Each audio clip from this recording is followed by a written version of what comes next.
오늘도 주님의 크신 은혜가 우리 모두 함께 하시기를 주님의 이름으로 축복하겠습니다. 오늘 본문에서 이제 바리새인은 이렇게 기도하고 있습니다. 11절, 12절을 보시면 바리새인은 서서 따로 기도하여 이르되 하나님이여 나는 다른 사람들 곧 토색, 불의, 간음을 하는 자들과 같지 아니하고 이 세리와도 같지 아니함을 감사하나이다. 나는 일에 2번씩 금식하고 또 스두개 11조를 드리나이다 하고라고 이제 기도하고 있는데요. 여기서 우리는 이 바리새인의 기도를 통해서 하나님이 싫어하시는, 흠양하지 않으시는 기도의 2가지 모습을 살펴볼 수 있습니다. 첫 번째는 다른 사람과 비교하는 기도의 자세를 하나님은 이제 싫어하신다라는 것을 우리는 알 수 있습니다. 11절에서 바리새인은 분명히 감사하고 있습니다. 하나님 앞에 감사하고 있고 감사를 표하는 것은 좋은 기도의 자세입니다. 늘 어떤 상황 속에서도 어려운 상황 속에서도 슬픈 상황 속에서도 우리가 하나님 앞에 감사하는 것은 올바른 기도의 자세이고 필요한 기도의 자세입니다. 실제로 근데 이 바리새인은 다른 사람들처럼 살지 않았다라는 것에 감사하고 있습니다. 이 당시 바리새인은 철저히 이제 하나님의 말씀을 지키려고 노력하던 사람들 중에 하나였는데요. 제가 우연히 이제 텔레비전을 돌리다가 이제 EBS 교육방송에서 이제 유대인들이 살아가는 삶의 모습을 다큐멘터리로 이렇게 보여주는 장면을 이제 1시간 정도 재밌게 본 적이 있는데요. 가장 인상적이었던 장면은 그 맛있는 1등급 그 소고기를 우리처럼 숯불에 구워 먹지 않고 이제 핏째 먹지 말라는 그 율법을 철저하게 지키기 위해서 삶아 먹습니다. 소고기를 삶으면 이게 퍽퍽해지거든요. 질기잖아요. 근데 그 비싼 소고기를 그렇게 삶아가지고 먹는 모습을 보면서 야, 진짜 지독한 사람들이구나라는 생각을 하면서 하나님 말씀을 철저히 지키려고 노력하는 그 유대인들의 정말 열심을 읽어볼 수 있었습니다. 그러면서 오늘 본문 속에서 등장하는 바리새인도 정말 이제 자신이 가지고 있는 뿌듯함, 어떤 자신감 그런 것들을 이제 토해내고 있습니다. 제가 지난주에 말씀드렸잖아요. 그리스도인은 언제 어떤 상황 속에서도 이제 당당해야 된다라고 말씀드렸습니다. 그런데 그것을 한 단계 더 넘어가서는 안 된다라고 오늘 본문은 말씀하고 있습니다. 그래서 자신감에서 멈춰야지 그것이 교만이 되어서는 안 된다라는 것을 오늘 본문은 보여주고 있는데요. 이 유대인들은 이제 그 성경 말씀을 지키는 것을 넘어서서 이제 장로들의 유전까지 지키려고 노력하고 있으면서 그것들로 사람들 앞에 자신의 의를 드러내 보이는 사람들이었습니다. 그래서 이것이 이제 자신감이나 자존감으로 높아지면 괜찮은데 다른 사람을 멸시하고 천대하는 그런 교만의 자세로 바뀌어갈 때 하나님은 그의 기도를 듣지 않으십니다. 10절을 보시면 이 바리새인은 세리와 함께 성전으로 올라갔다라는 것을 분명히 알 수 있습니다. 올라가면서 그 2사람이 대화를 나눴을까요? 세리랑 바리새인이랑 이번 주에 어떻게 지내셨습니까? 이번 주에 하나님이 무슨 은혜를 주셨습니까? 라고 서로 대화를 하면서 올라갔을까요? 그렇지 않습니다. 바리새인은 세리를 쳐다도 보지도 않았을 겁니다. 감히 네가 나랑 지금 같이 성전에 올라가? 그런 마음으로 분명히 이제 계단을 올라갔을 겁니다. 이 세리라는 직업은 이스라엘 민족의 어떤 고혈을 빨아먹는 사람들이었기 때문에 매우 질이 나쁜 사람으로 여겨졌습니다. 오죽하면 성경에 그런 표현이 있습니다. 세리와 이제 죄인들이라는 표현을 함께 묶어서 사용하고 있습니다. 그래서 예수님께서 세리와 죄인들하고 같이 밥을 먹는 장면들이 이제 유대인들의 마음을 이제 불편하게 만드는 적도 있습니다. 그래서 세리를 아주 범죄자 취급을 했는데요. 그 이유는 나중에 조금 이따가 말씀드리겠습니다. 그래서 이 바리새인은 그렇게 하나님의 성전으로 올라가면서 이제 세리를 쳐다도 보지 않고 자신을 따로 구별하게 됩니다. 이때 당시 이제 성전에는 이제 구별된 공간이 있었습니다. 그 이제 이방인들이 들어갈 수 있는 공간이 이제 이방인의 뜰이라는 공간이 있고요. 유대인들이 들어갈 수 있는 공간이 있는데 그 유대인들 중에서도 이제 선택받은 사람들만이 들어갈 수 있는 곳이 바로 이스라엘의 정원이라고 불리는 곳이 있었습니다. 즉 아무 유대인이나 들어갈 수 있는 게 아니라 이제 유대인들 중에서도 이제 굉장히 높은 직위에 있거나 이제 공회로부터 인정을 받는 사람들만, 예를 들면 기도실인데 이제 그 어떤 선택받은 소수, 예를 들어서 쉽게 표현하면 장로님들만 들어가서 기도할 수 있는 기도의 방이 있었다고 칩시다. 그러면 거기에 들어가서 지금 이제 기도를 하는 장면입니다. 그렇게 기도하면서 하는 기도가 이제 감사의 기도였습니다. 그래서 이제 나는 저 세리와 똑같은 삶을 살지는 않았습니다라고 이제 감사하면서 기도하는 기도의 장면을 생각해 볼 수 있습니다. 그 기도를 듣는 세리의 마음을 우리가 좀 헤아려 봤으면 좋겠습니다. 어느 날 이제 암 환자가 정말 용기를 내서 이제 주일 예배를 찾아오게 됩니다. 이제 계단을 오를 힘도 없어서 누군가에게 부축을 받고 저 구석된 자리에서 이제 하나님 앞에 기도를 하고 있는데 누군가 자기를 들으라면서 나는 저 사람과 같이 암에 걸리지 않아서 하나님 감사합니다라고 기도를 한다라고 생각해 보십시오. 그 기도를 듣고 있는 세리의 마음, 그 기도를 듣고 있는 암 환자의 마음이 얼마나 무너지겠습니까? 속으로 지금 조용히 기도하는 것도 아닙니다. 서서 이제 탁 손을 펴고 멋있게 큰 소리로 성전 안에 있는 모든 사람들이 들을 수 있을 목소리로 지금 기도를 하고 있는 겁니다. 누군가에게 자신의 의의를 드러내면서 상처를 주는 그런 기도. 하나님은 그런 기도를 절대 기뻐하지 않으신다라는 것을 우리는 기억할 필요가 있습니다. 그래서 감사 필요합니다. 감사 좋은 겁니다. 하지만 다른 누군가와 비교해서 나에게 주신 것에 감사할 필요는 없습니다. 그냥 주신 것에 감사하고 오늘에 감사하고 은혜에 감사하시는 우리 모두가 되시길 주님의 이름으로 축복하겠습니다.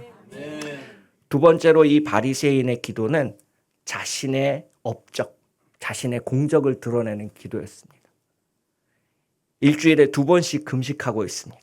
그리고 헌금을 성전에 바치는 경건한 신앙생활을 했습니다. 오늘날로 치면 정말 주일 성수를 진짜 열심히 했고 모든 공예배에 참석했고 심지어 이제 금식 기도를 할 정도로 열심히 기도하시는 분이었습니다. 이 바리새인. 그리고 자신의 소득을 정확하게 따져서 하나님 앞에 헌금도 드리는 사람이었습니다. 근데 그걸 누군가에게 말할 필요는 없습니다.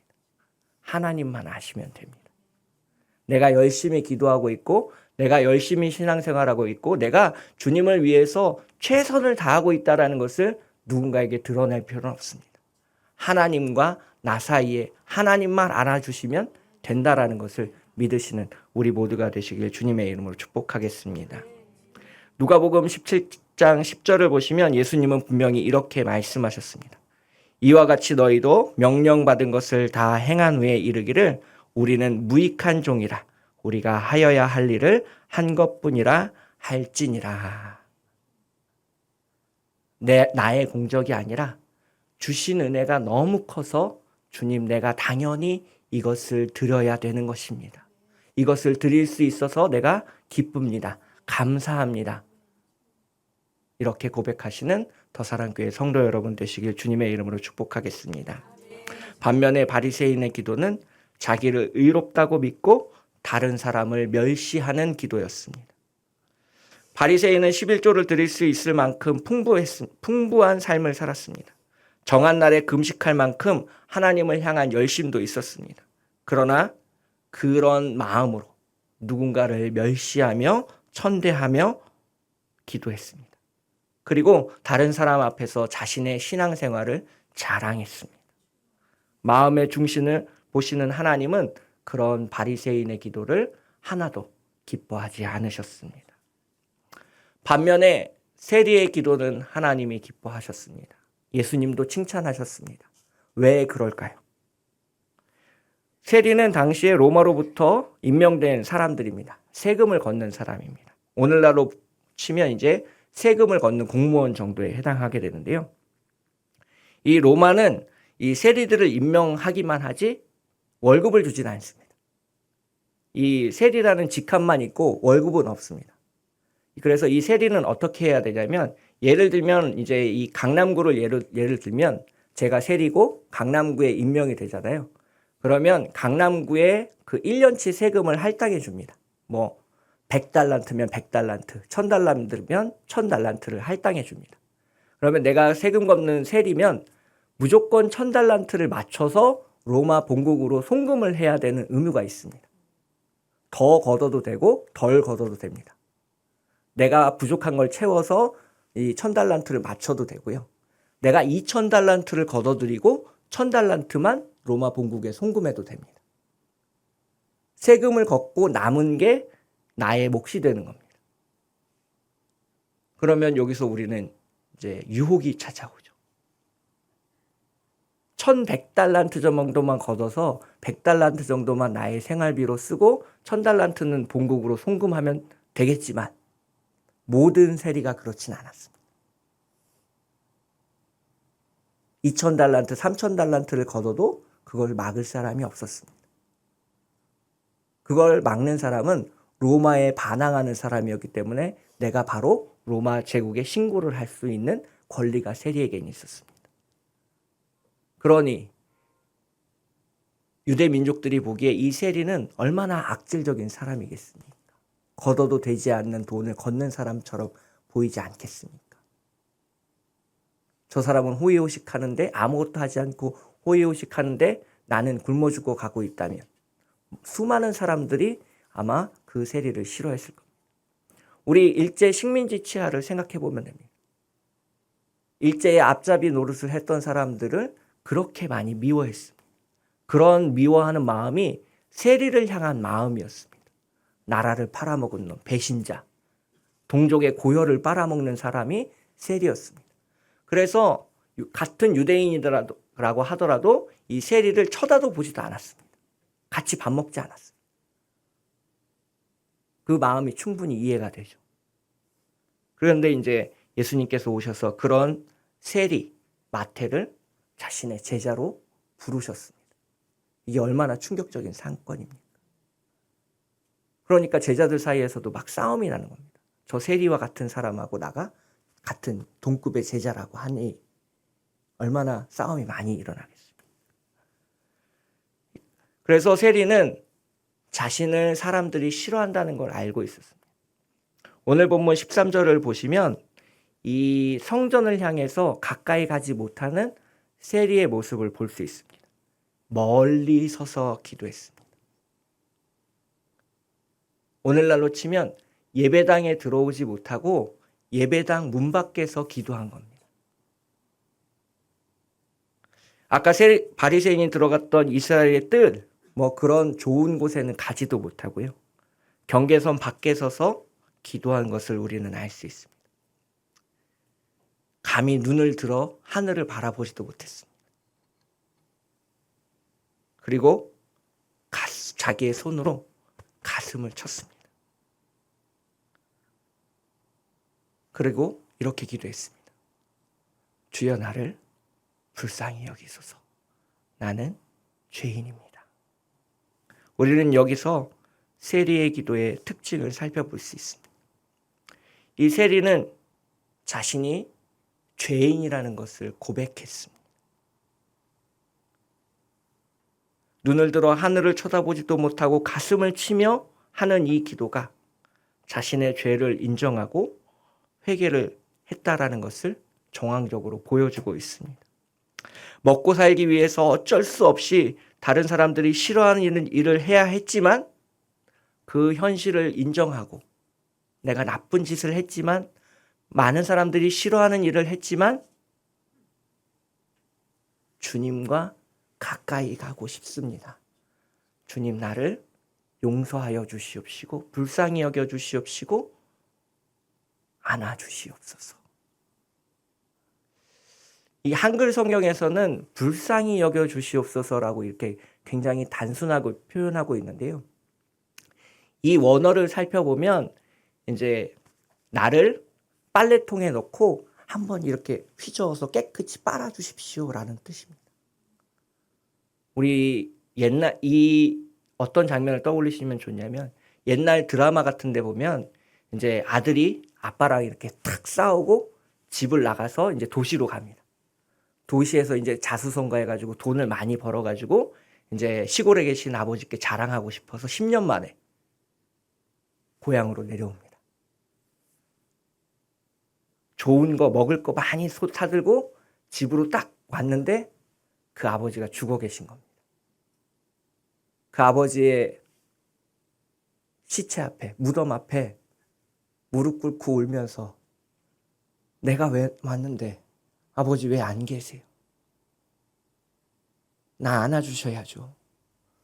나 때려주셔야죠. 그래, 잘 먹고 잘 산다니 보기 좋구나라고 한마디 해주셔야죠 말하는 그 아들의 마음. 오늘 본문 속에 담겨있는 세리의 마음입니다. 내가 주님을 멀리 떠났다가 이제 주님 앞에 나와 기도합니다.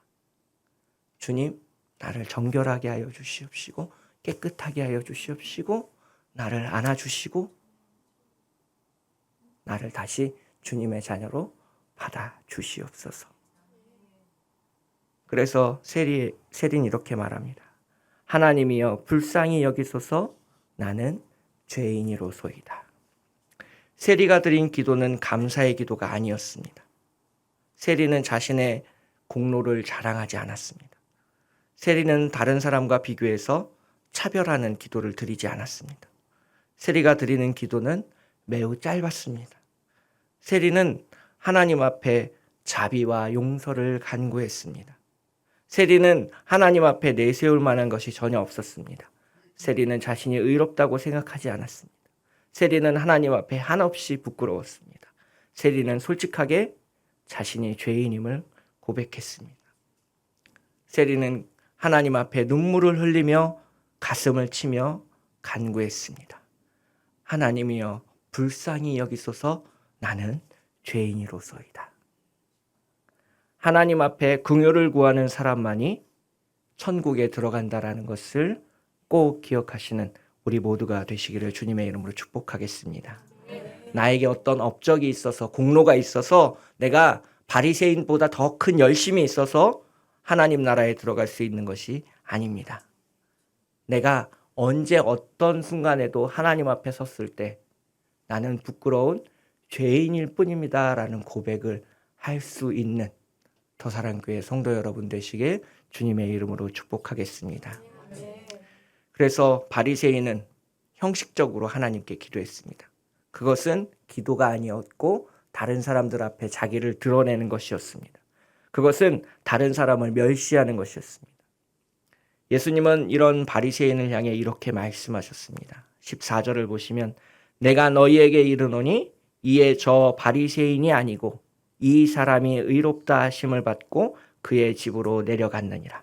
무릇 자기를 높이는 자는 낮아지고 자기를 낮추는 자는 높아지리라 하시니라. 오늘 본문 속에서 우리는 우리의 기도를 되돌아보아야 합니다. 내 기도가 바리새인의 기도에 속하는지 세리의 기도에 속하는지 아니면 그 중간에 어디쯤 위치하고 있는지 살펴보아야 합니다. 내가 바리새인의 기도를 하고 있는지를 판별하는 기준은 앞에 시작하는 단어가 무엇인지를 살펴보면 알 수 있습니다. 나는이라고 교회에서 말을 하는 사람은 바리새인일 확률이 큽니다. 하나님은이라고 말하는 사람은 세리처럼 자신의 죄를 고백하는 그런 사람일 가능성이 훨씬 더 큽니다. 하나님을 믿고 인격적으로 하나님을 만나면 주어가 변합니다. 내가 생각하기에는, 내가 보기에는 그렇게 말하지 않고 하나님이 우리에게 이야기해 주시기를, 성경에 기록돼 있기에는 이렇게 되어 있다라고 말하는 우리 모두가 되시길 주님의 이름으로 축복하겠습니다. 그래서 우리가 하나님께 긍휼을 바라고 있는지 바리새인처럼 다른 사람을 멸시하고 있지는 않는지 살펴보는 오늘 하루가 되시길 주님의 이름으로 축복하겠습니다. 마지막으로 시편 51편 10절부터 13절의 말씀을 함께 읽고 기도의 자리로 나아가도록 하겠습니다. 시편 51편입니다. 하나님이여 내 속에 정한 마음을 창조하시고 내 안에 정직한 영을 새롭게 하소서. 나를 주 앞에서 쫓아내지 마시며 주의 성령을 내게서 거두지 마소서.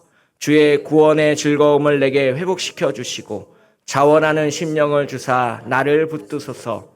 그리하면 내가 범죄자에서 주의 도를 가르치리니 죄인들이 주께 돌아오리이다. 아멘. 우리의 마음속에 정직한 영을 창조하시는 하나님 아버지를 믿는 우리 모두가 되시기를 주님의 이름으로 축복하겠습니다.